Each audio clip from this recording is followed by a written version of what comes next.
There's no denying this popularity and success of the Fast and the Furious franchise, but there is a trend that has started happening in the back half of the series that's hurting it.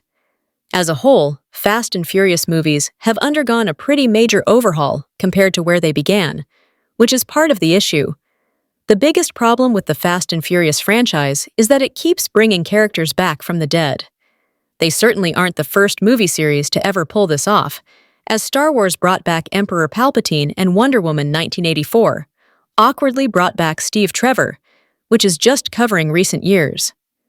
While those instances were poorly received by fans and critics, Fast and Furious takes it to the next level by doing it so many times. It first really occurred in a major way when the post-credits scene of Fast 5 revealed that Letty was still alive, after everyone saw her die in 2009's Fast and Furious.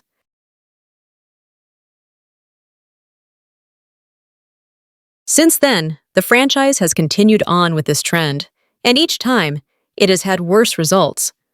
The trope has reached the point where it's actively harming each subsequent sequel. And as noted, the post-credits scene of Fast 5 revealed that Letty was still alive. That made getting her back to the team the focal point of Fast and Furious 6, as she had amnesia and didn't remember any of the heroes. Of course, an amnesia storyline is a disliked trope among fans of almost every medium. Though that aspect of Letty's return wasn't great, the actual comeback worked well enough. This franchise was still in the process of growing and was just starting to get way over the top, so Letty's return wasn't expected.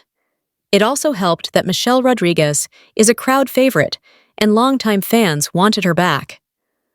So even if it was a bit contrived, Letty's return in Fast and Furious 6 was one that most fans didn't have an issue with.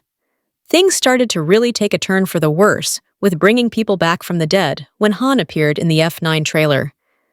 To be fair, Han is a beloved character who stole the show in Tokyo Drift, but was killed off in that film. Han was so popular that the 5th and 6th films were placed as prequels to Tokyo Drift, allowing him to appear in them. Although it had only been 2 installments since he had appeared, fans reacted positively to seeing him in the trailer, and his return was highly anticipated. As good as it is to see Sung Kang back on the big screen, the execution of his return was messy. It was revealed that he survived his death in a way that didn't make much sense and was doing an undercover mission for Mr. Nobody. It made everything overly complicated and didn't track given the character's history. On top of that, Han coming back actually took away from a big moment in the franchise.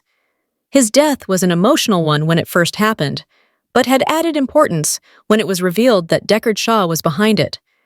That made Shaw a major villain, and Han's return even led to them working together, which never felt right. Fast X clearly didn't learn from the issues of bringing Han back as they doubled down and brought back Gal Gadot's Giselle in the closing moments.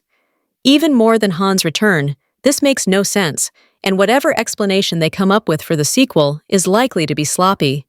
Giselle was romantically involved with Han, and her death scene saw her let go of his hand as she fell off a moving vehicle onto a plain runway. Similar to Han's scene, Giselle's death felt like the kind of thing that was serious and not something she should have survived. Her appearance in Fast X is even more questionable, as she pops up out of a submarine to rescue Letty and Cypher in Antarctica. Has she been working with Mr. Nobody like Han? Is she stationed in Antarctica? On top of that, Giselle isn't like Letty and Han, as she isn't a character fans were desperate to see come back. Beyond all the plot holes and story issues that this trope brings to the franchise, it also makes it so death doesn't matter. Whenever a character is on the verge of death, or actually seems to die on screen, the audience is now conditioned not to worry about it. For example, Fast X completely changed Jacob Toretto's character for the better, only to have him sacrifice himself for Dom and little Brian. However, even before the credits rolled, people were suggesting that Jacob is likely still alive and will be part of the next film. That takes away. There's also the cliffhanger at the end of Fast X, which sees several characters' lives in peril thanks to the nefarious plot of Dante Reyes. It doesn't hold the same weight that it would in another franchise. While nobody would believe Dom and Brian are going to die, given their status as main characters, there's a problem with the cliffhanger surrounding Ramsey, Roman, Tej, and Han. They're all in a plane that was shot down, yet no fans actually think they're dead.